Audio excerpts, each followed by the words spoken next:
¿Quién afirma? Sí. Todo lo que ustedes afirmen tienen que probarlo. Si es el demandante quien afirma, pues será el demandante quien prueba. Todo lo que afirmen, pruébenlo.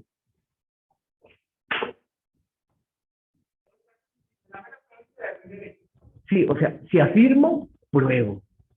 Si afirmo y no pruebo, es como si no afirmara. Me va a hacer lejitos de ustedes como para medidas de bioseguridad, pero es que no me gusta. Entonces, si afirmo, pruebo, doctores. Si ustedes afirman que son acreedores de una obligación, prueben.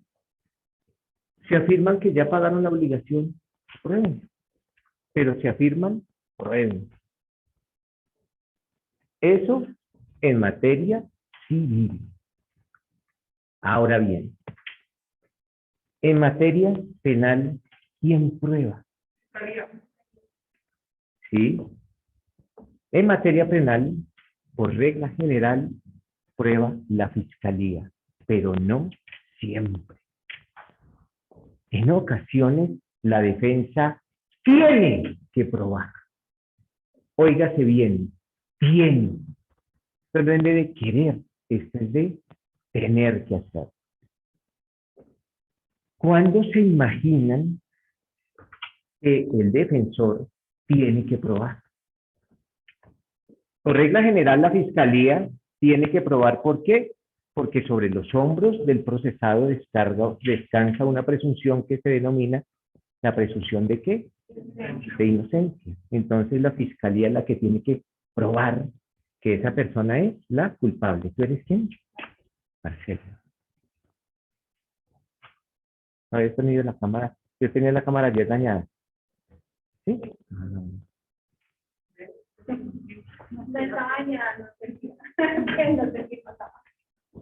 Entonces, doctores, por regla general, como descansa sobre los hombros del procesado la presunción de inocencia, entonces la fiscalía que tiene que probar que esa persona es culpable.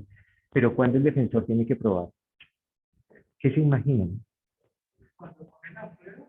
No, ¿cuándo tiene que probar el defensor? Cuando él se está solicitando derecho. Por ejemplo, en un proceso penal. Pues cuando una persona ha sido... Cuando una persona es procesada, la fiscalía es la que tiene que probar que él cometió el delito. Si la fiscalía no prueba que esa persona cometió el delito, pues, les repito, sobre los hombros del procesado descansa la presunción de inocencia, y si hay duda, pues se aplica el indubio pro reo. Toda duda debe favorecer al procesado, o debe resolverse en favor del reo. Pero cuando el abogado de la defensa tiene que probar. Miren, si el abogado de la defensa alega que el defendido obró en legítima defensa, ¿quién tiene que probarlo? Es el defensor. El defensor. Dice, señor juez, mi defendido está obrando en legítima defensa. Pues, pruébele que está obrando en legítima defensa. Pues que la fiscalía es la que tiene que probar que estaban obrando en legítima defensa. No. Señor juez, mi defendido es inimputable, un retardado mental. Pruébelo. Pruébelo. No que sea retardado mental cuando le estén juzgando, no. Que sea retardado mental cuando cometió el delito. Ojo con eso, abogados. Ojo con eso, abogados. No le metan las manos a los jueces. Si no, más se demoran en estar sancionados por el Consejo Seccional de la Judicatura. No le digan al juez, señor juez, mi defendido sufre una patología de carácter mental. Miren, aquí le traigo el dictamen. Y el dictamen es de hace un mes.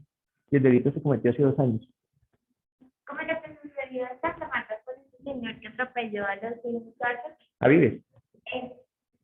Que a él lo querían pasar, que no le oye una imputación de cargo porque supuestamente él tenía muchos traumas psicológicos después del accidente y que él no podía salir del accidente. O sea, allí la defensa está probando de que supuestamente él estaba psicológicamente totalmente Mal. considerado.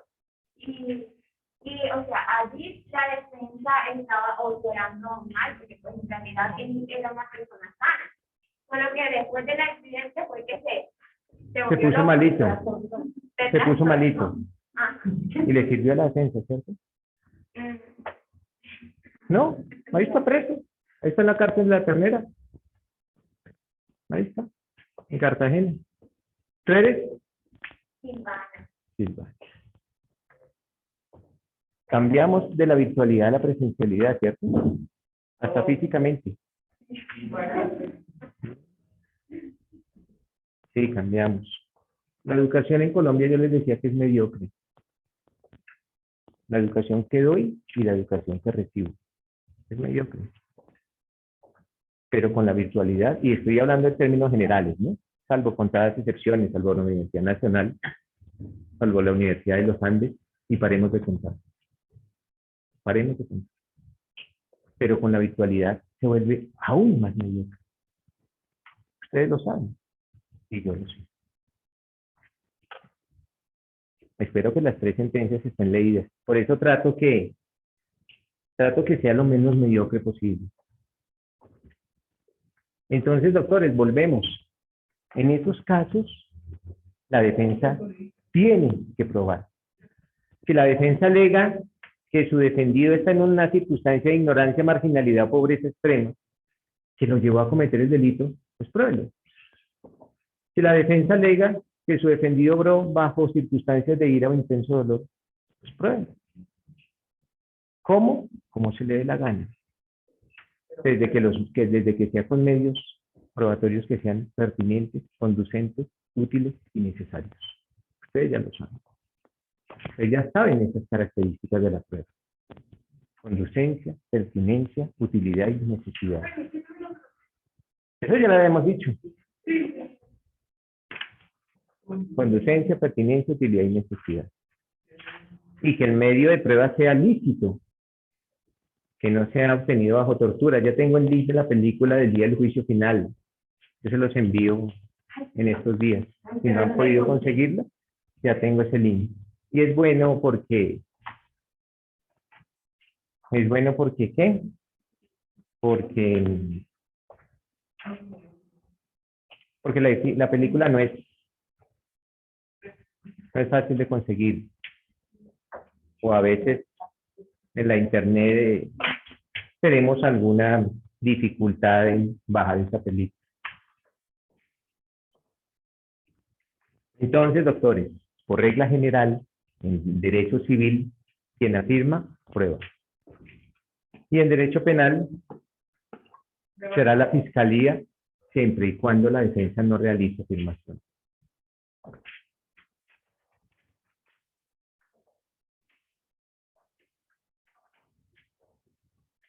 Con relación, ¿quién trajo un código penal? Bueno, ustedes tienen datos, ¿cierto?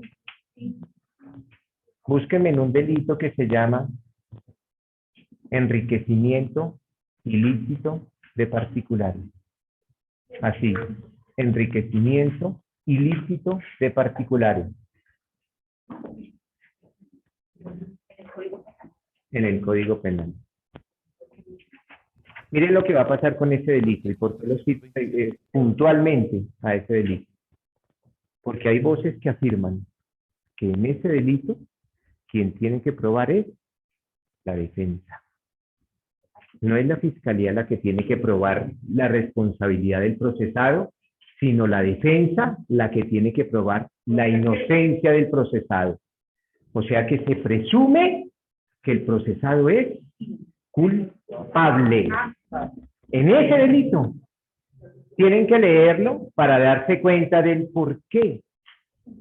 Tienen que leer ese delito para darse cuenta del por qué algunas voces pregonan que en ese delito el procesado se presume culpable.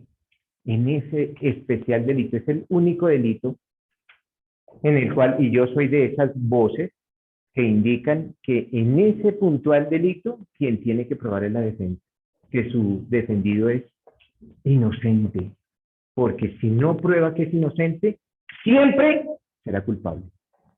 en ese delito. Enriquecimiento ilícito de particulares, se llama. ¿Ya lo encontraron?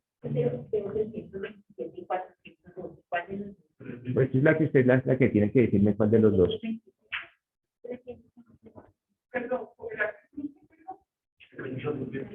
¿Quién tiene el 327? ¿Cuál es tu nombre? No, atrás. Nicole, te escucho, Nicole.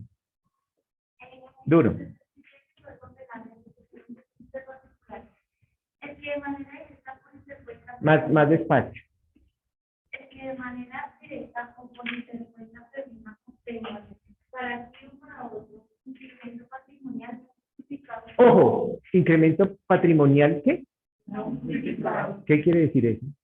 Un dinero que no es No, ¿qué quiere decir no justificado? que no tiene que No justificado quiere decir que el procesado tiene que justificarlo. Si dice incremento no justificado, le están imponiendo una carga al procesado que es justificar la plata que tiene. Si está aquí Emperatriz y tiene plata, tengo que yo decir, justifíqueme de dónde sacó la plata. O la fiscalía es la que tiene que probar que su plata es mala vida. En teoría, es la fiscalía la que tiene que probar que la plata de ella es proveniente de un ilícito. Pero allá dice no justificado. Quiere decir que en esos cargos, en esos casos, se aplica una figura que se llama la inversión de la carga de la prueba. Entonces, por regla general, la fiscalía tiene que probar, pero bajo ciertos casos muy puntuales, la carga de la prueba se invierte. Y ya no va a ser la fiscalía la que va a probar, sino va a ser la defensa.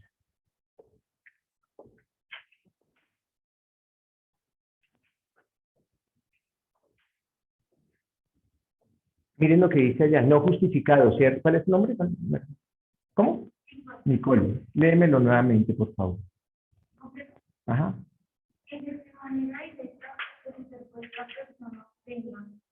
Por eso aquí, para que yo sepa quién le levanta la mano.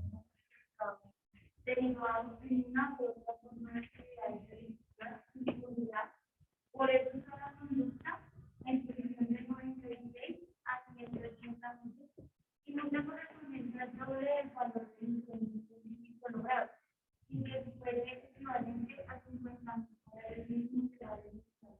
Listo. Entonces, nótese, mis doctores, que aquí le ponen a justificar a uno de dónde saca su plata. Se presume en la aplicación de la Constitución Política, la Constitución Política, ¿qué presunción establece? La presunción de buena fe. Se presume que lo que ustedes hacen está bien hecho. Pero en ese delito no. En ese delito se presume que la plata es mala. Tengo que justificar que mi plata tiene o es proveniente o su origen es lícito, de actividades lícitas. Preguntas. ¿Por qué preguntan en la virtualidad y en la presencialidad no? ¿Cuál es su nombre?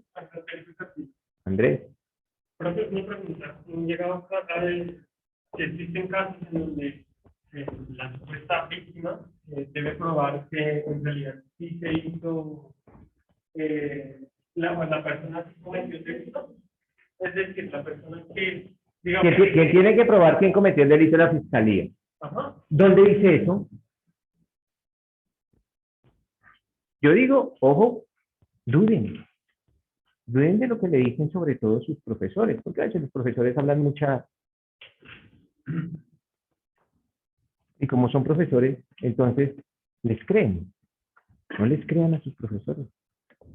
A veces los profesores no saben de lo que están hablando, pero pues se le miden a dictar esas clases y ahí es que son dos errores. El error del profesor que se está engañando y está engañando a los alumnos. Eso lo dice la Constitución en el artículo 250. Ahí dice que la fiscalía es la que tiene que probar. Entonces, mira, ella, ¿cuál es tu nombre? Juliet. Juliet va a buscar el 250. Entonces, como ella va a buscar el 250, pues no lo va a leer. Va a leer el 250. ¿Qué dice el 250? ¿El 250 de qué habla? De la Fiscalía General de la Nación y de las funciones que, acorde con la Constitución, debe cumplir la Fiscalía General de la Nación. ¿Qué dice la Fiscalía del 250? La Fiscalía General de la Nación está obligada a adelantar el ejercicio de la acción penal y a realizar la investigación de los hechos que revistan las características de un delito. ¿A qué? ¿Está obligada a qué? A realizar la investigación de los hechos que revistan las características de un delito que lleguen a su conocimiento por medio de denuncia, petición especial, querella o de oficio, siempre y cuando medien suficientes motivos y circunstancias prácticas que indiquen la posible existencia del mismo. No podrá, en consecuencia, suspender, interrumpir ni renunciar a la persecución penal, salvo en los casos que establezca la ley para la aplicación del principio de continuidad regulado dentro del marco de la política criminal del Estado, el cual estará sometido al control de legalidad por parte del juez que ejerza las funciones de control de garantía. Se exceptúan los delitos cometidos por miembros de la fuerza pública en servicio activo y en relación con el mismo servicio.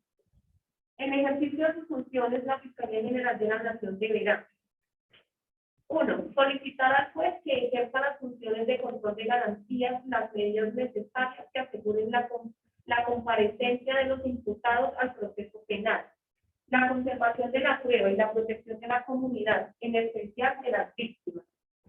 El juez que ejerza las funciones de control de garantías no podrá hacer en ningún caso el juez de conocimiento en aquellos asuntos que están en ejercicio de las funciones. La ley podrá facultar a la Fiscalía General de la Nación para realizar excepcionalmente facturas. Igualmente, la ley fijará los límites y eventos en que proceda la factura. En estos casos, el juez que cumpla la función de control de Bueno, garantías. está ahí, porque eso se vuelve clase de lectura y tampoco es el objetivo. Pero miren que es el 250 el que obliga a la Fiscalía a investigar las conductas con características de delito. Es el 250, es la misma Constitución. Todas las labores que despliega la Fiscalía General de la Nación descansan sobre el artículo 250 constitucional. Entonces, recapitulemos. En civil, quien afirma, prueba. En penal, por regla general, es la Fiscalía la que debe probar, salvo estas excepciones. Pregunto. En civil, ¿podrá existir algún evento en el cual quien afirme no tenga la obligación de probar? Venga para acá, Emperatriz, parece acá. Entonces, Emperatriz nos va a servir acá de ejemplo. ¿Es Emperatriz? Mírenla. Ella se va a someter, tomó la decisión de someterse a una cirugía estética. Se va a poner donde le falte y se va a quitar donde le sobre. Básicamente eso es lo que buscan las cirugías estéticas, ¿no? Para todos, para hombres y mujeres. Ponerse y rejuvenecerse también. Básicamente. En ocasiones como media ya es imposible el rejuvenecimiento. Pero bueno, pero miren la Emperatriz. Resulta que Emperatriz dijo, me falta en alguna parte. No sé, pero me falta. Entonces se va a colocar donde le falta. Y acude a mí, que soy el cirujano plástico, y yo le pongo donde le faltaba. Pero Emperatriz quedó mal. La cirugía le quedó mal hecha. Ella es parte La profesión. Ella es abogada. Y si un abogado se deja pisotear los derechos, ¿con qué cara va a defender los derechos de otros? Si ustedes se dejan pisotear sus derechos, ¿cómo van a defender los derechos de otros? Ojo con eso. En todo el sentido de la palabra.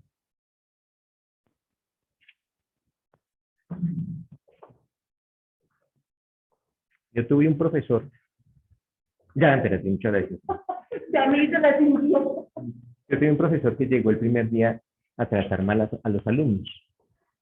Dentro de esos alumnos, lógicamente, estaba yo. Ustedes no habían nacido cuando eso sucedió.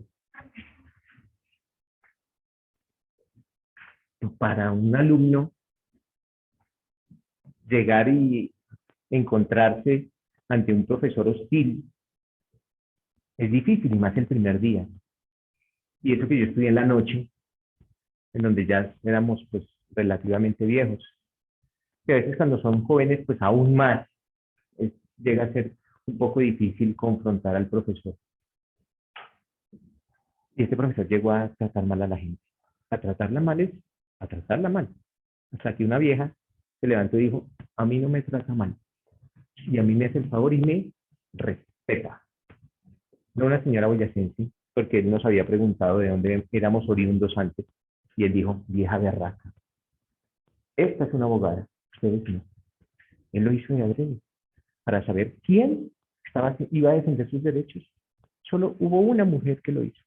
Los demás, incluso yo, caí como unos tontos viendo cómo pisoteaban mis derechos. Entonces ya, eso fue una lección. De hecho, creo que fue lo único que aprendí en esa materia. Laboral colectivo era. Laboral colectivo. Pero fue una buena enseñanza. Así fue lo único que estudié. Y también viene que, es que ustedes estudian en la Universidad X, en la Universidad Y o en la Universidad Z. En todas las universidades hay profesores en los que pasan por la vida de uno. Nunca enseñaron nada. Eso es en todas las universidades. Como habrá otros que uno lo recuerda hoy en día. Yo hoy en día, de hecho en el juzgado tengo a una profesora que está como defensora. Imagínense, todavía está viva. Floralba Torres. Ya no debe estar en el juzgado porque la nombraron fiscal delegada ante la Corte Suprema de Justicia. Y sí, debe tener unos 1000 años. Floralba Torres, cuando puedan leer de las mujeres más representativas en la historia del derecho penal en Colombia, Wanda Fernández León, profesora de la Universidad Nacional. Ella escribe para ámbito jurídico. Wanda Fernández León, la mujer que más sabe de derecho penal en Colombia. Wanda. Sí, Wanda. Ella, pues, pueden ver clases de ella. Cuando se inauguró el Colegio Nacional de Abogados Penalistas, ella fue invitada para dar su discurso. Lo encuentran en YouTube. Miren clases de Óscar Toro Lucena.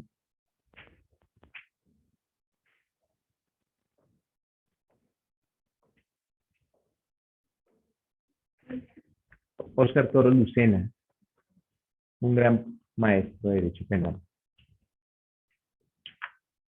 En la medida de lo posible, bueno, ya ahorita que me vayan llegando los demás nombres de los profesores, y es gratis, solo es conectarse a YouTube y descargar. Aquí vamos a ver unas clases de Dagoberto Charri Rivas. No es penalista, pero es una de las personas que más sabe sobre un derecho, sobre un tema de derecho probatorio que es difícil de comprender, que se denominan los indicios.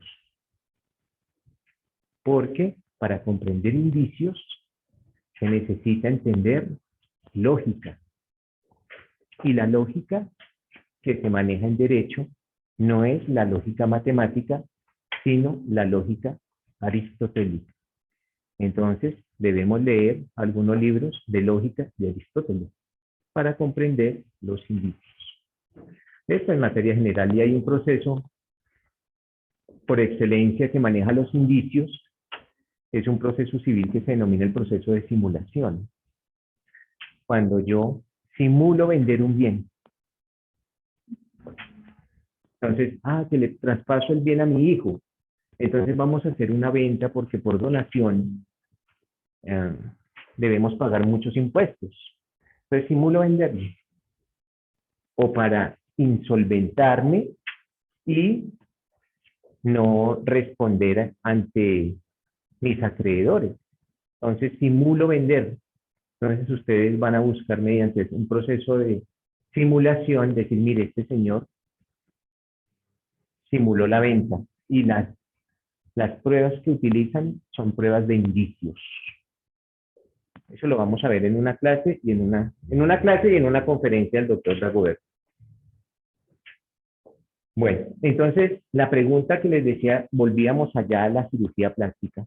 Entonces Emperatriz, no es que yo conociera a Emperatriz antes, sino que ella habla tanto en clase que pues ya la tenía identificada e individualizada. Pero no es por mal, sino por bien. Está bien. Entonces Emperatriz se mandó a hacer la cirugía, se practicó esa cirugía y quedó mal. Entonces ella acude a la justicia, un proceso de responsabilidad civil contractual, porque existe un contrato entre paciente y médico. Entonces es un proceso de responsabilidad civil contractual en este caso.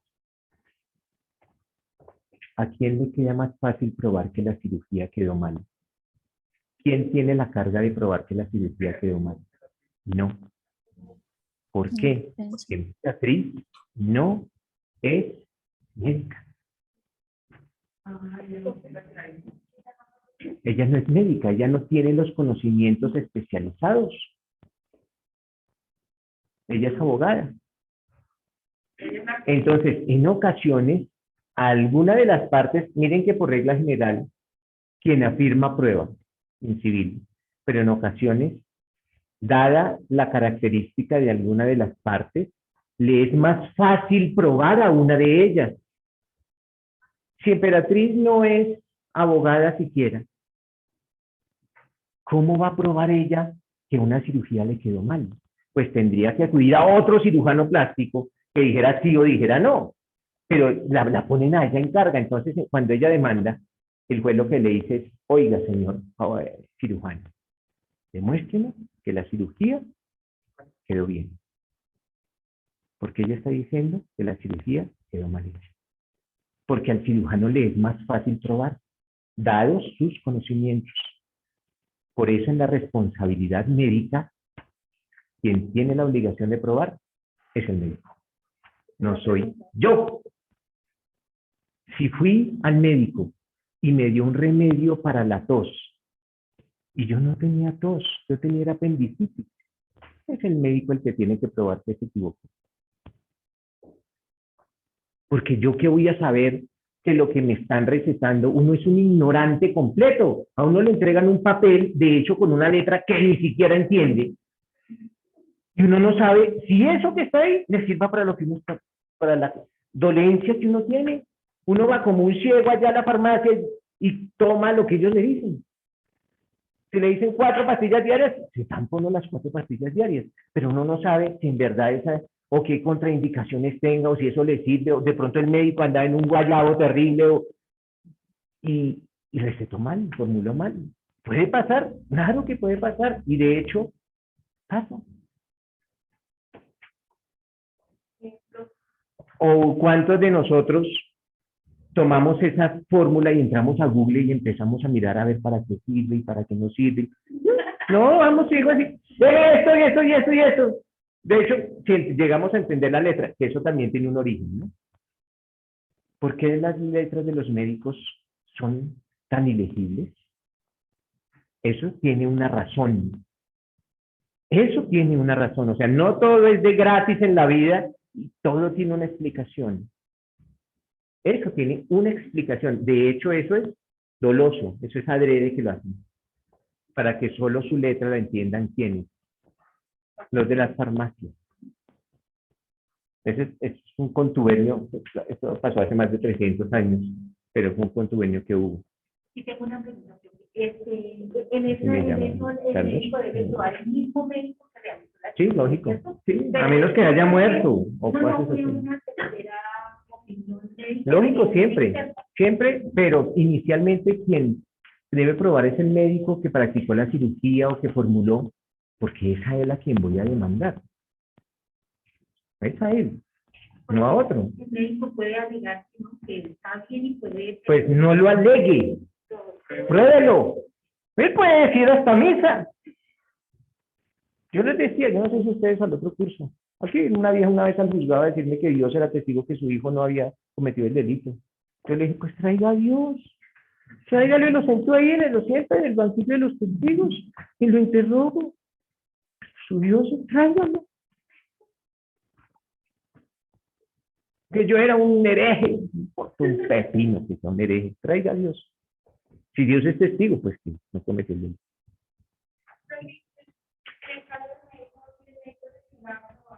Pues el médico se condena. Claro. Pero yo creo que el tercer concepto no es muy... ¿Quién tiene que traer el tercer concepto? O sea, fuera de que no, Yo a usted la demando. Si usted no prueba, pues a usted la condena. ¿Para qué vamos a buscar tercer conceptos? Pruebe. Ahora, si usted me dice, sí, quedó bien ahí sí busco un tercero. Pero eso lo dirá cada caso.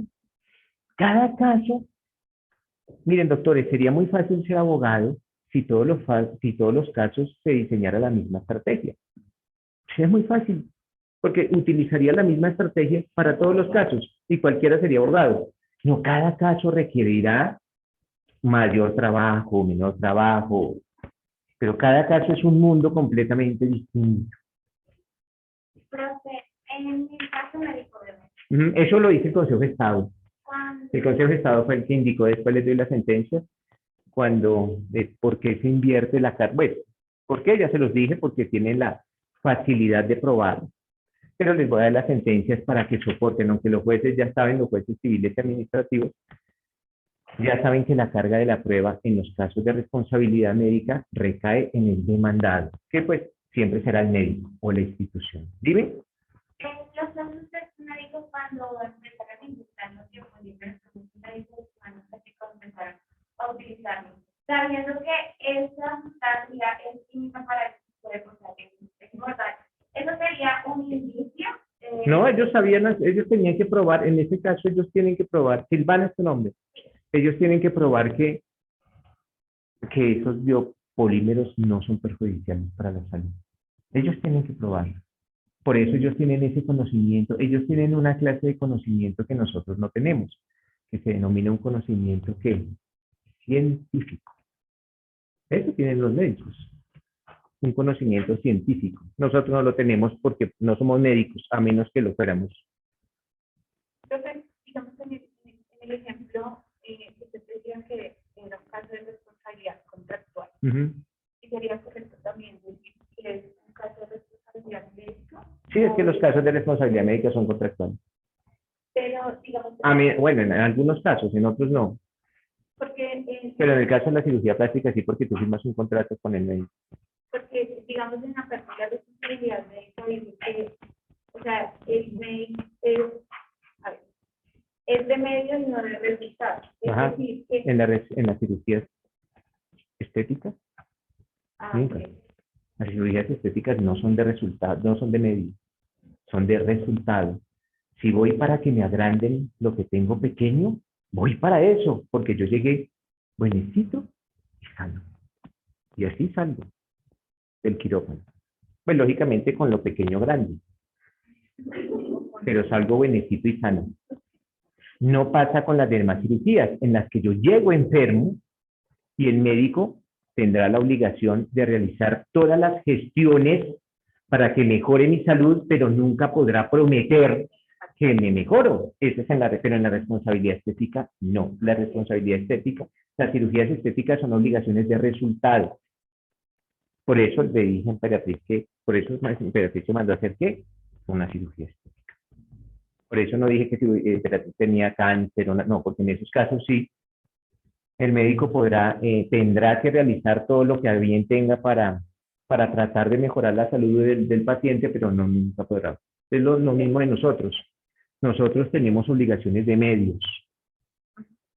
Cuando ustedes firman un contrato de prestación de servicios legales, son obligaciones de medios. Ustedes pondrán a disposición de su cliente su tiempo y sus conocimientos, pero no podrán prometer resultados. Los abogados que por lo general prometen resultados están muertos. Un abogado que les prometa resultados, ya saben que es un mal abogado. No sirve para nada. O de pronto sacan al procesado pero de un patio para otro.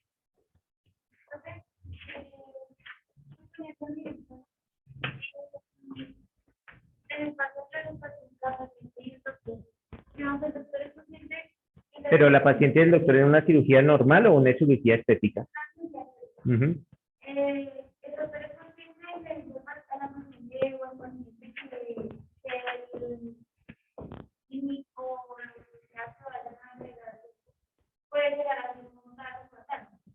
Entonces no haga la cirugía. Busque otra. No, el médico está faltando a su ética.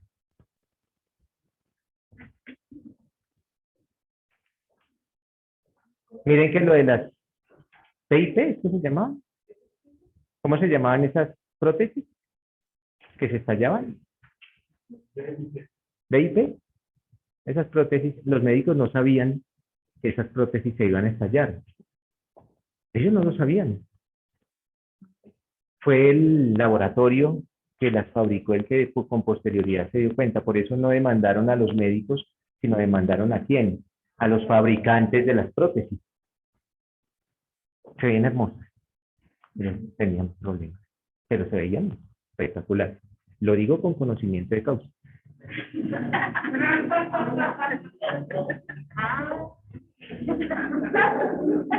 ¿Emperatriz no las conocía? Por favor. Está out, Emperatriz, está out completamente. Emperatriz, por favor.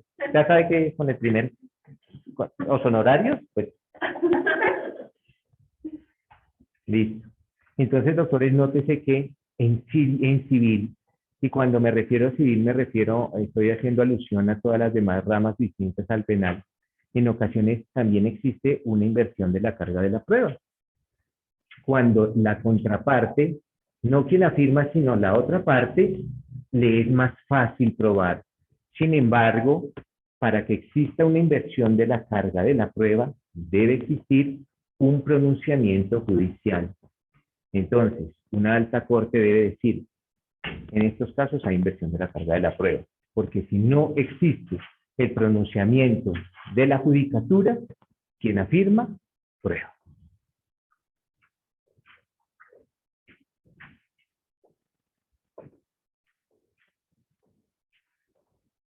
Preguntas, doctores, y los que están allá, yo veía aquí a Ulises por ahí en una finca. ¿Le están para una finca? Sabroso. Espérame. ¿Sí? ¿Quién va a hablar? Aquí prestando atención, doctor, prestando atención. Ah, bueno, Ulises, ¿está en la finca? Ah, se ríe el hombre. Ya quisiera. Está en la finca el hombre, pero ve, pásela, sabroso ya, Ulises.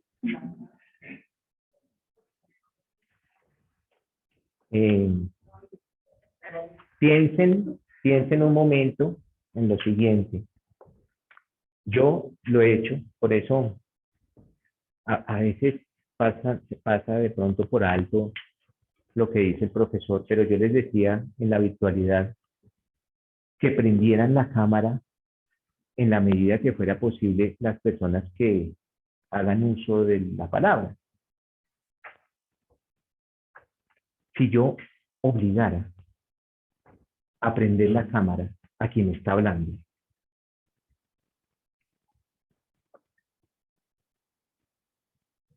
visto desde la óptica de los derechos fundamentales, no estaría invadiendo intimidad. ¿O cuántas viejas en pelotas no han salido y tipos en pelotas? ¿Eso es intimidad?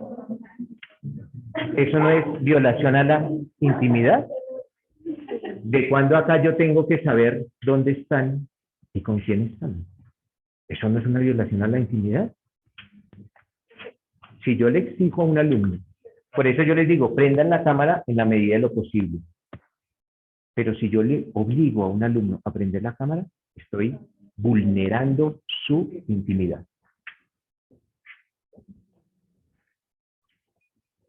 Eso es violación al derecho a la intimidad. ¿Por qué? Porque eso ha pasado, sale la esposa, el hijo, el amante, qué sé yo, y salen desnudos y a razón de que las otras personas tienen que observar eso. Aquí no, porque este es un sitio idóneo para la enseñanza, pero la virtualidad hace que tengamos que recibir clase o efectuar nuestras labores de trabajo desde cualquier sitio. Por eso en las reuniones de trabajo,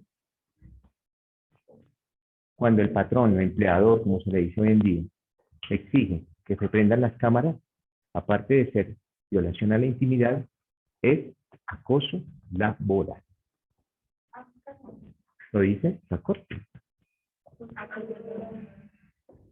Entonces, cuando, digamos, en todos los casos que se han presentado en la familia, digamos que es al contrario, estamos pues todos concentrados en nuestra clase y hay una accidentalmente, digamos que da a conocer pues, que habían pasado Bueno, ya son... digamos, ahí, pero ahí no hay algún tipo de... De hecho, yo tampoco tendría que prender la cámara. ¿Ustedes qué les interesa? ¿Dónde estoy o cómo vivo? Lo hago porque si no me paran bolas mirándome, mucho menos tienen ahí una N. Por eso es que lo hago, básicamente. Pero si quisiera no lo podría hacer porque también estoy permitiendo que ustedes observen, por ejemplo, mi lugar de residencia. Pero podría no hacerlo. Y yo podría, y ustedes, cualquiera de ustedes podría decir, el profesor, prende la cámara. No la prendo. ¿Por qué? Porque estaría violando mi derecho a la intimidad. Y el profesor, ¿qué tiene que decir contra eso? Si es profesor de Derecho, ¿no? Si es de otra carrera, pues nada. Pero si es profesor de Derecho, ¿qué puede hacer? Y ahí está el derecho a la intimidad consagrado en la Constitución Política. Es decir, señor, o maestro, siempre ustedes muy diplomáticos en su hablar. Maestro, para que se le suban, no se les dice, maestro, es que de pronto mi madre, que es una persona de tercera edad, pasa desnuda y no quiero que usted se lleve ese espectáculo. ¿No? Pero eso viola el derecho a la intimidad. ¿Sí? ¿Ya? Entonces eso no tiene nada que decir contra eso, porque es un argumento jurídico constitucional.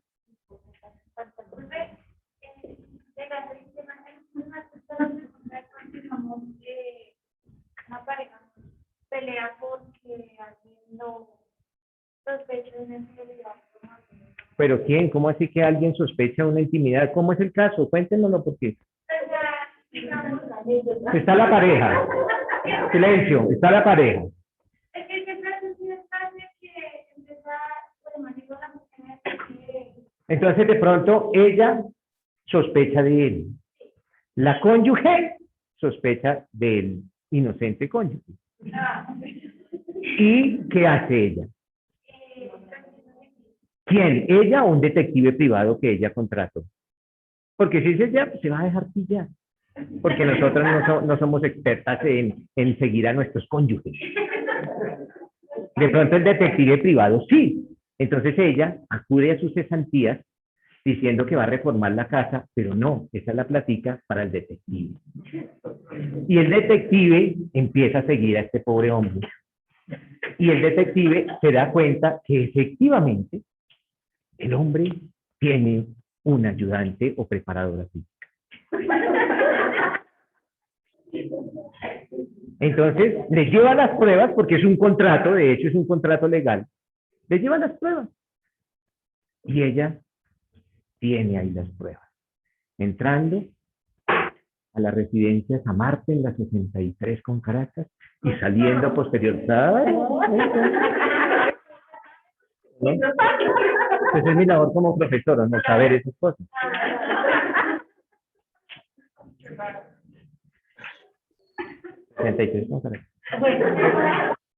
¿Cuál recomienda, doctor? Esa es buena. Tiene las pruebas. Las puede utilizar ante un juez de familia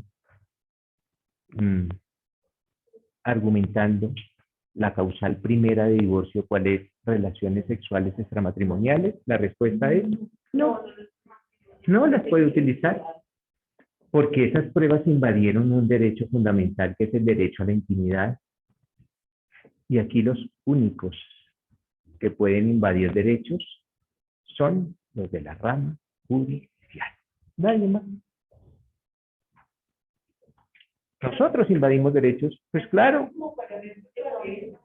Eso le servirá para que ella despeje sus dudas, pero para aportar esas pruebas a un proceso de divorcio no puede. No le sirve. Pues busque las pruebas. Busque pruebas legales. No sé porque, le repito, cada caso será un mundo completamente distinto. ¿Qué pruebas? Busquemos otras pruebas que sean legales. Exacto. Busquemos unas pruebas que no violen derechos fundamentales. ¿Cuáles? Pues ya miraremos a ver cuáles. Cada caso y cada demandado dará papaya, pues, para que busquemos o no busquemos las pruebas. O busque un divorcio por mutuo acuerdo, si no encontró las pruebas. De pronto un interrogatorio de parte, aunque es difícil, ¿no? Que reconozcan. Pero no se pueden utilizar por regla general. ¿Por qué? Porque invadieron derechos fundamentales en su recolección. No, pues es que aquí no es que quieran, miren que en Estados Unidos que nosotros a veces nos dejamos convencer de las películas gringas y yo no le doy el divorcio. Eso pasa en Estados Unidos. Acá no. Aquí nadie le da el divorcio a nadie. Aquí si me quiero divorciar, me divorcio y punto. Por mutuo acuerdo. Es que ella no quiere separarse de mí. Yo sí me quiero separar de ella. Chao. Pero en ese caso de los seguimientos no se pueden utilizar esas pruebas. Y ese particular tampoco podría acudir a un juez de control de garantías para que le permitiera el seguimiento pasivo a personas, porque primero es una facultad exclusiva de la Fiscalía General de la Nación, y lo segundo, los civiles, los jueces penales no estamos para atender asuntos civílicos. No, los penales somos con los penales, no con los otros. Solo en una excepción, ¿no? Solo hay una excepción en que ustedes, de hecho, dentro de poco, pueden acudir a un juez para adelantar labores de investigación. Y lo van a ver en su octavo semestre, que se denomina el acusador privado, en los cuales la Fiscalía General de la Nación cede sus atribuciones del 250 y se las da a cualquiera de ustedes.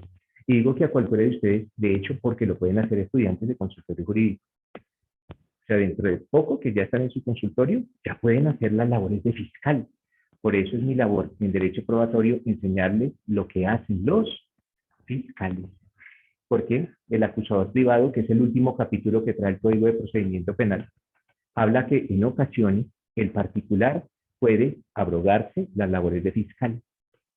¿Por qué? Porque se lo plantea hacia el fiscal. Entonces, yo soy abogado de la doctora, ella tuvo un problema, entonces yo soy su abogado, digamos en lo que normalmente ustedes conocen como el representante de víctima, pero yo le digo al fiscal, mire, oye, yo voy a hacer su trabajo. Yo hago su trabajo. Oye, eso no sirve para nada. Oye. Lo que pasa es que eso no se puede para todos los delitos, sino para los delitos que se denominan delitos querellables, que son los delitos como de menor entidad. Los de menor entidad. Pero se puede hacer. Lo tienen que ver en su procesal penal en octavo semestre.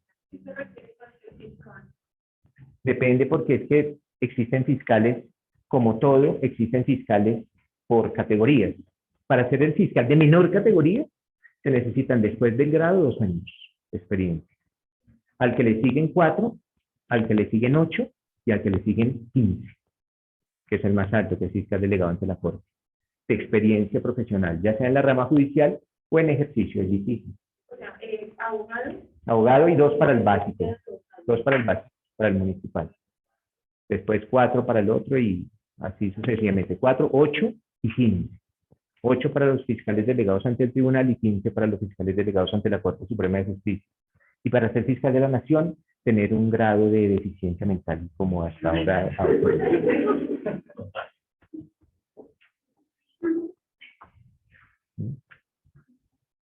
Listo, doctores. Entonces, ¿qué vimos hoy? Vimos la carga de la prueba y la inversión, que vimos hasta ahora. No se ilusionen. ¿En qué consiste la carga de la prueba y en qué momentos también se presenta la inversión de la carga de la prueba?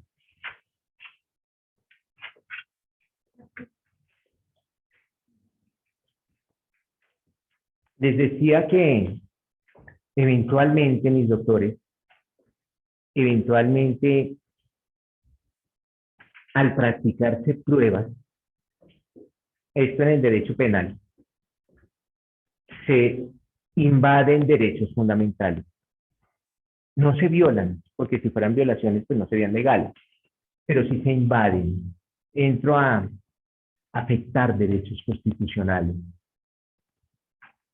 O me van a decir que no se invaden derechos constitucionales cuando es interceptada mi línea telefónica, cuando soy seguido, cuando se practica una diligencia de allanamiento y registro en mi residencia. Claro que se invaden derechos fundamentales, pero son invasiones legales. Cuando me llevan a medicina legal para tomarme muestras de mis fluidos y compararlas con los fluidos que se hallaron en la presunta víctima, son invasiones a derechos fundamentales. Como es permitido legalmente invadir derechos constitucionales para los jueces y para los fiscales, para los jueces penales exclusivamente y para los fiscales, esas invasiones tampoco se pueden dar como tan a la ligera o como tan deportivamente. Para invadir o para afectar derechos constitucionales se requiere de autorizaciones. En ocasiones se requerirá de una autorización o de una orden de un fiscal.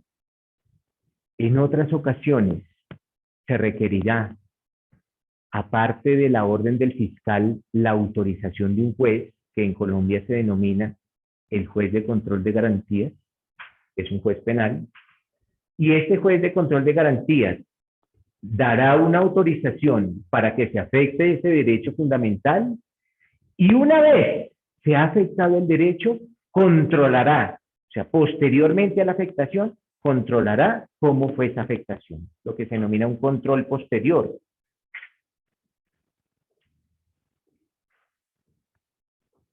¿Qué quiero significar con esto?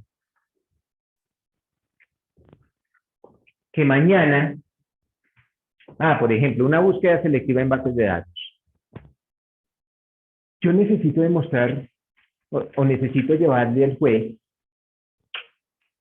los observadores del alumno de un estudiante, de cualquiera de ustedes. Bueno, aquí no existe eso, pero en algunas partes, en algunas instituciones educativas, sí, el observador del alumno o algún récord, algún reporte que se tiene de pronto de algunas faltas o algunas fallas que haya cometido ese alumno.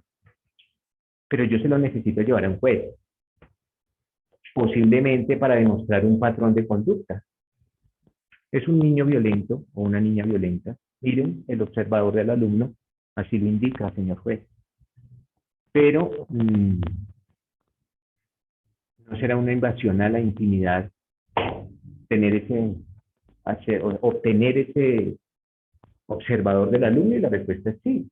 Claro que sí, eso es mi conducta, y mi conducta no la tienen por qué saber los demás.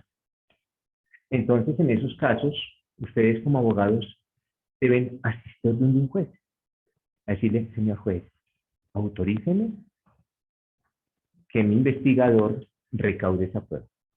Y le tenga que argumentar. Eso no es decirle, señor juez, tengo que me autorice. Bueno, el juez, listo, váyase.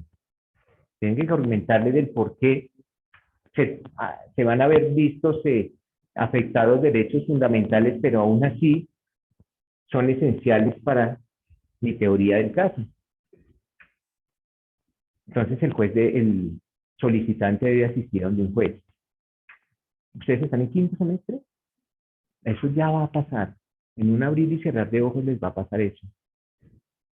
Y es bueno que yo les diga qué tienen que decirle al juez en algunos casos, porque ya me ha pasado. Yo le digo, ¿cuál es tu nombre? ¿Darly? Dana. Yo le digo, Dana. Es que hay dos Danas en este curso. Entonces yo le digo, Dana, vaya y pídale al juez de control de garantías la autorización para búsqueda selectiva en bases de datos. Y Dana, ¿y ahora qué le digo al juez? ¿Qué hago en la audiencia? ¿Qué hago en la audiencia? O sea, ¿cómo le solicito al juez? ¿A cuál juez? Yo le dije a un juez de control de garantías, Dana. ¿Y cómo se hace eso? Eso no lo enseñan en la universidad, ¿no? Bueno, en algunas universidades, acá sí. Aquí se los voy a enseñar. Aquí se los voy a enseñar. A veces es necesario y en eso sí existen libretos. Aunque no el libreto no es el mismo, la argumentación no es la misma, pero el orden de lo que tengo que decir siempre va a ser el mismo, el esquema, como el esqueleto de lo que tengo que decirle al juez. Claro, cada caso tendré que decirle algo distinto porque los casos son distintos, pero sí tengo que decirle algo al juez.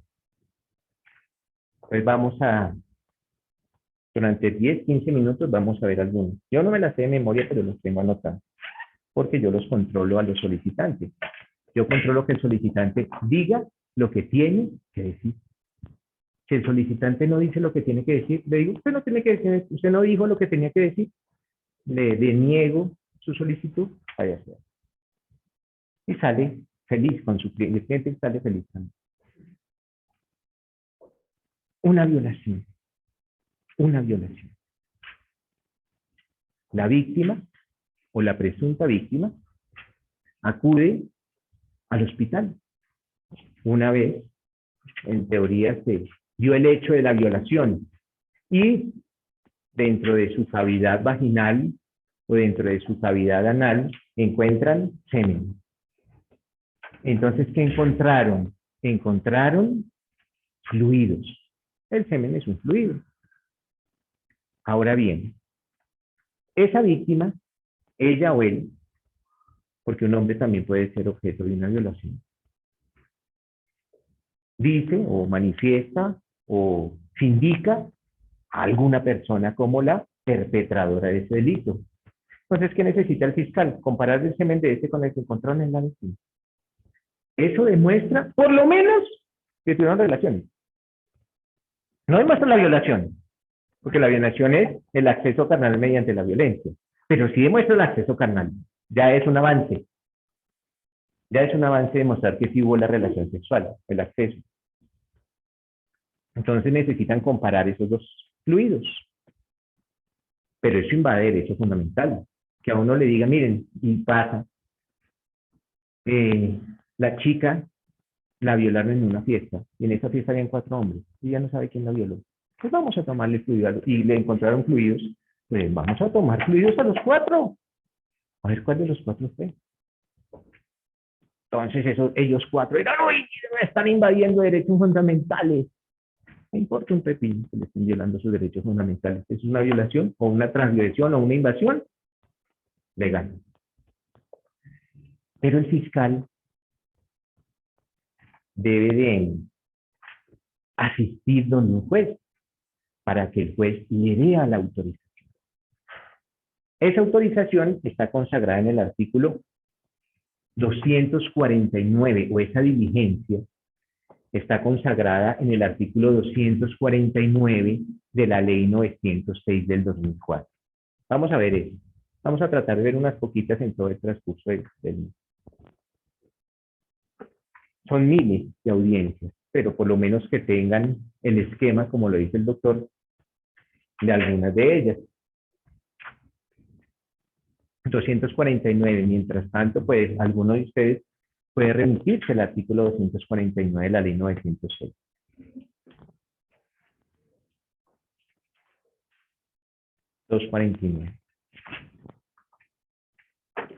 Básicamente,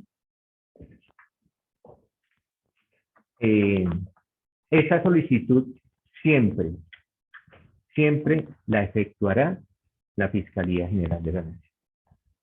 Siempre, doctor.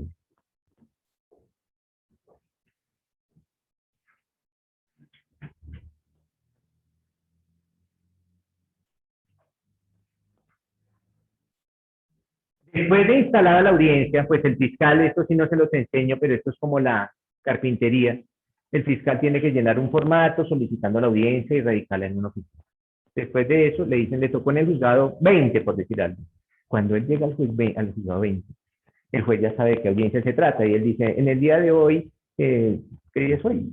30 de septiembre de 2021, siendo las 9:30 de la mañana, se da inicio a la audiencia de búsqueda de obtención de muestras que involucren al imputado dentro del radicado 11-001-60.000-0000-2020-2525, en el cual se está siendo procesado tal persona. El solicitante, por favor, se presenta. Pues, señor juez, buenas tardes, mi nombre es Esperanza Emperatriz, no sé qué, si sé cuándo, portadora del número de tarjeta profesional, y soy la fiscal 25 delegada ante los jueces penales del circuito. Demuéstreme que usted es la fiscal delegada ante los jueces penales del circuito. Para tal fin, señor juez, le exhibo mi carnet que me acredita como funcionario de la Fiscalía General de la Nación. Eso es presentar. Eso no lo enseñan, pero eso ya con 2 o 3 veces que lo hacen, ya saben cómo presentar. O vengo en calidad de defensora de Marcela. Yo le digo, préstame el poder. Préstame el poder. Si viene en calidad de defensora de Marcela, pues préstame el poder. ¿Cómo va a llegar a una audiencia sin poder? Entonces, ¿qué dicen, Beatriz? Espérenme un momentico, señor juez. ¿Voy a traer el poder? Entonces yo le digo, mire, Emperatriz, si no me trae poder, pues por lo menos dígale a Marcela si le otorga poder y se lo presenta pues verbalmente.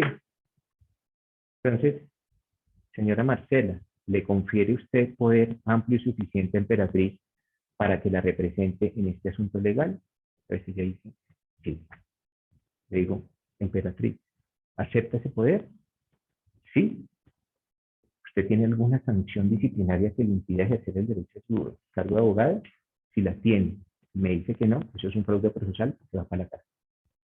Está engañando. Engañar a un juez es un delito, se llama fraude procesal. No sabía. Bueno, no sabía si eso es público. Y ella sabía que la estaban investigando en el consejo.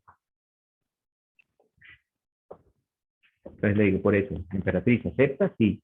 Ojo, ¿usted tiene alguna sanción? ¿Usted sabe que usted tiene alguna sanción que le impide realizar sus labores como abogada? Si usted dice que no, ya se está comprometiendo ante el juez. Y le otorgo poder y arranca. Pero si tiene un proceso en curso. Ah, no, pero si tienen proceso en curso todavía no. Pero cuando se lo notifican eso es inmediato. Y de hecho a nosotros nos mandan, a los juzgados nos mandan un reporte de los abogados sancionados mes a mes. Para los vivos que quieren seguir litigando aún estando sancionados. La primera sanción es de 3 meses, la segunda es de 1 año. Cuando pasa eso, son 2 años. La tercera es la cancelación definitiva de su tarjeta profesional. Nunca, jamás podrá volver a litigar. Pero bueno, volvemos a la violación. Esta era la clase de terror, esta es la partecita del terror. O para los abogados que se meten a litigar en cosas que no saben. Eso es una falta con los deberes. Es como si a mí me dijeran, oiga Nelson, vaya y lleve un proceso agrario. Si no sé penal, mucho menos voy a saber agrario. Yo que me voy a meter en una cuestión de esas, en el caso que fuera litigante. Yo no me puedo meter en una cuestión de esas. Y aún así hay abogados que se meten en cosas que no saben. Y uno se da cuenta. La sentencia de los narcotraficantes. Porque ese abogado fue la sentencia ¿De Paula Andrea Calle Piedrahita? no de Diego Infantino Torres Martínez. Que el abogado se Bueno, entonces volvemos. Después veremos con el jet set jurídico. ¿Qué tiene que solicitarle la fiscalía o cuál es la argumentación que tiene que realizarle la fiscalía al juez para obtener muestras que involucren a una persona? Primero, explicarle los hechos jurídicamente relevantes. ¿Cómo, cuándo y dónde? Esta es una audiencia preliminar que se denomina obtención de muestras que involucran al procesado, entonces, o al imputado. Entonces, ¿cuál es la carga argumentativa que debe efectuar el fiscal para obtener después esa Pero antes autorización? de esa audiencia para ya ver la solicitud que se trae, o sea, radica- Llena un formato, lo radica en el complejo judicial de Palo Quemado, en la oficina de centro y servicios, y después le dicen, mire, le tocó en el juzgado 25 el día tal a tal hora, y llega ese día a esa hora. Pero eso no lo hace usted, eso lo hace su auxiliar, su dependiente judicial, no sé si se va a poner a hacer eso, hasta pena le daría a un abogado y hacer una cosa de esas personalmente, que vaya que vaya el asistente, que vaya el dependiente judicial, no, que hagan los... pues sí, por favor, no, sí. Ay, sí, Uy, sí, pero todavía no es abogada. Ojo con eso. Si yo a ustedes los contrato como abogados y les pongo la cita aquí esta es la calle 36 con séptima, y ustedes llegan en bus, pues no es una deshonra llegar en bus, pero ¿qué va a pensar el cliente de ustedes? Nosotros somos, y cuando digo nosotros, hago audición a todos, como abogados, tenemos que manejar nuestra imagen. Desafortunadamente es así. No estoy diciendo que esté bien, sino que así son las cosas. Nosotros somos actores y actrices. Miren, no les miento.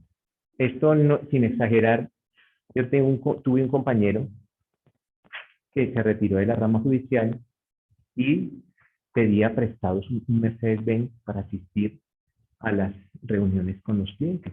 Porque si el cliente ve que el abogado lleva en un Mercedes-Benz, eso le da empodera al abogado para solicitar los honorarios. Si yo lo voy a llegar en un Renault 4, 75, que escasamente anda, y le pregunto, doctor, ¿cuánto cuestan sus honorarios? Y me dice 100 millones de pesos. No estoy diciendo que no, claro que pueden costar 100 millones de pesos. Digo que este pendejo no tiene que ir a un carro de 10 millones de pesos y me va a cobrar 100. Entonces él no se siente con el suficiente poder para pedir. Como si usted llega en un Mercedes, una camioneta serie Mercedes de 300 millones de pesos, yo inmediatamente como cliente digo, esto es muy durísimo. Lo mismo con las oficinas. Lo mismo con las oficinas, doctores. Con las oficinas es igual. Y esa es esa imagen que nosotros proyectemos. Ya después mirará si el abogado sabe o no sabe, pero es la imagen que tenemos que proyectar ante nuestros clientes. Si tienen la oficina ya en el parque de la Mariposa, por favor, un cliente con plata ni siquiera se mete allá.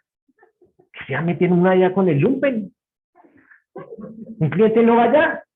Así el abogado es muy bueno, un cliente con mucho poder o una persona muy fifi, no va allá al Parque La Mariposa. Pero si tenemos la oficina en el Parque La 93, así es como se maneja el derecho. Después ya vendrán los conocimientos, todo. Pero ese es nuestro marketing. Ese es nuestro marketing y díganme si es mentira. Ese es el marketing que tenemos que manejar como abogados. Ese es el marketing. No, lo importante no es ser, sino parecer. Nadie sabe lo que tiene hasta que se casa.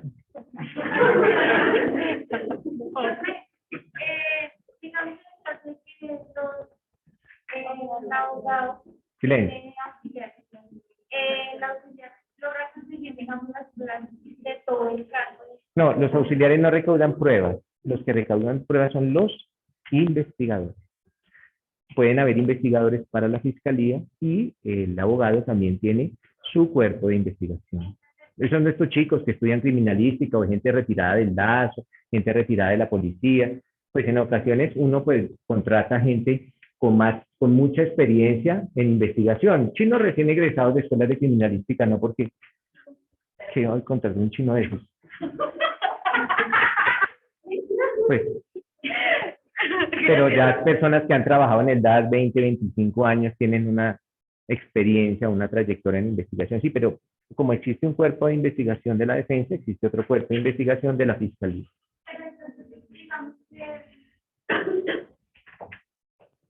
Y esto lo vamos a ver para qué, para un temita que se llama la cadena de custodia. Es un tema de derecho probatorio en el cual la cadena de custodia son esos parámetros, esas reglas que se tienen que desarrollar para garantizar un principio que se denomina el principio de la mismidad, que significa que la misma prueba que se recauda es la misma prueba que le llevan al juez. No es otra, que no ha sido alterada. Porque puede pasar que la alteren, porque eso pasa de mano en mano, y de mano en mano, y de mano en mano, y puede verse alterada esa prueba.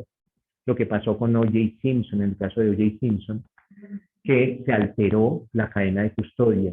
No se determinó que la misma prueba que se recaudó fue la misma prueba que le llevaron al juez penal. Por eso el juez penal absuelve a O.J. Simpson por un doble homicidio. Ahora sí, sigue.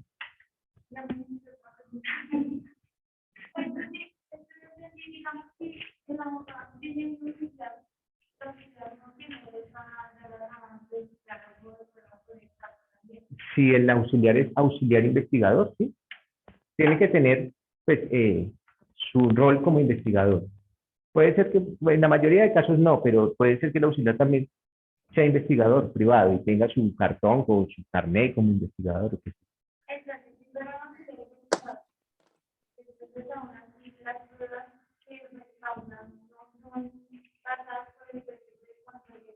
No sirven para llevárselas en cuenta.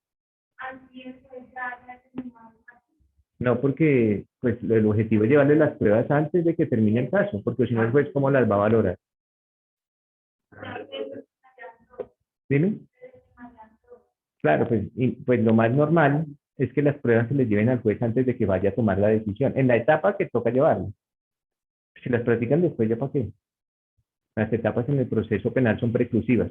Etapa que se acabó, es etapa que se acabó. Y si la etapa para aportar las pruebas venció hoy a las 5 de la tarde, pues es a las 5 de la tarde. Si yo les digo que el examen es mañana, es mañana.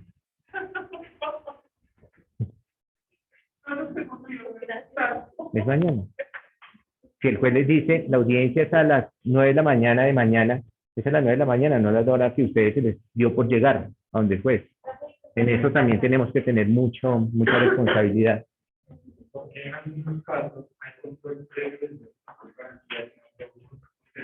En teoría, mi doctor, porque cuando se exige control previo es porque existe una mayor afectación. En teoría, ese es como el espíritu por el cual se creó esa figura del control previo y el control posterior. Cuando se va a afectar una muy grande afectación, se va a afectar, es muy grande, voy a hacer control previo y control posterior. Cuando la afectación es tan grande, solo control posterior, aunque eso no es cierto. Ese es el espíritu, como le digo, ese es el espíritu de esas normas. Pero es absurdo el cómo para enchuzarnos el teléfono solo se necesita la orden de un fiscal. Y de hecho, si nos chuzan el teléfono y el fiscal no encuentra nada, se archiva, pero nos chuzan el teléfono. Si no encontraron nada, porque si encuentran, ahí sí necesitan ir donde el juez. Pero si no encontraron nada, entonces muy posiblemente todos nosotros podemos eventualmente estar siendo interceptada nuestra línea si somos, digamos que sospechosos de la comisión de algún delito. Y si no encuentran nada, pues el fiscal simplemente archiva esa investigación, archiva esa labor, pero igual nos afectaban nuestros derechos. De hecho, nosotros ni siquiera sabíamos si esa gente se está enterando de todas las cochinadas que hicimos por teléfono. Siempre tiene que dar La orden del fiscal. Entonces, ¿qué pasa? Esa respuesta, veo que no ha leído la sentencia, pero esa respuesta hace que la prueba sea ¿qué? Ilegal. Ilegal. Y si la prueba es ilegal, entonces vamos a verlo posteriormente en una audiencia que se denomina la audiencia preparatoria. La contraparte, cuando quieran ingresar esa prueba, la contraparte dice, esta prueba es ilegal. No, este parte a la sentencia que no se mueve. En el cual se diferencia la ilicitud de la ilegalidad. Sí, entonces en ese caso es ilegal la prueba. Completamente ilegal. Y el juez pues debe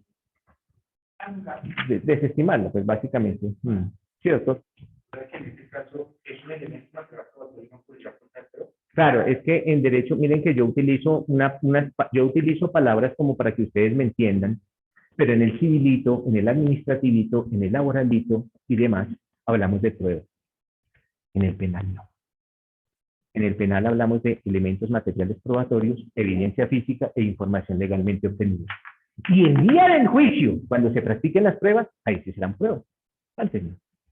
Pero es que si yo me pongo a hablar técnicamente, ya eso lo vamos a hablar, pues se nos van de pronto a cruzar los cables y hablamos de elementos materiales, sobre todo que es un proceso civil. No, pero yo les decía que en las últimas sesiones vamos a hablar de derecho penal puro, probatorio penal, y ahí sí vamos a hacer todas esas claridades y que no existe la prueba trasladada y que el juez no puede decretar pruebas de oficio y todas estas cuestiones que ayer, por ejemplo, les leía del Código General del Proceso. Hablábamos del Código General del Proceso, pero eso es para el civil. Ya después en penal empezamos a hacer la distinción. Entonces terminamos. Primero, los hechos jurídicamente relevantes. ¿Quién, cómo, cuándo y dónde? Segundo. Sí, señora. Segundo, explicar las razones que permiten vincular a ese imputado con el delito.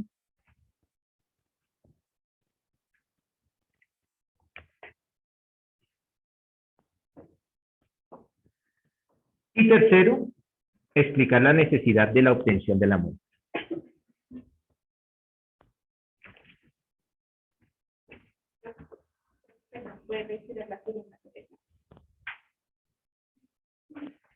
La segunda es explicar las razones que permiten vincular al imputado con ese delito.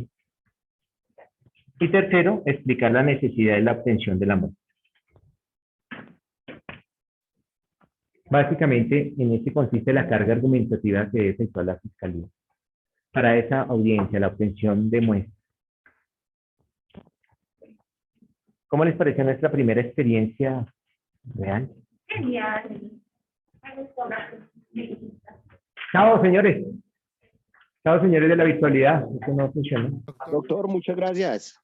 Bueno, sí, señores, espero me entendieron. Sí. Sí, doc. Sí, señor. A ver, me parece que estuviera en clase, pero con las dos. Doctor, un favor. Sí, cuéntenme. Su merced, en 2 minuticos me puede explicar lo del tema de la inversión de la carga de la prueba. Es que tengo una confusión ahí. Mañana, el lunes yo lo retomo nuevamente. Igual esta mañana no lo voy a preguntar, ¿vale? Ah, bueno, doctor, muchas gracias. Bueno, feliz día. Chao, que esté bien. Feliz día, doctor, gracias. Cierra ahí. Gracias.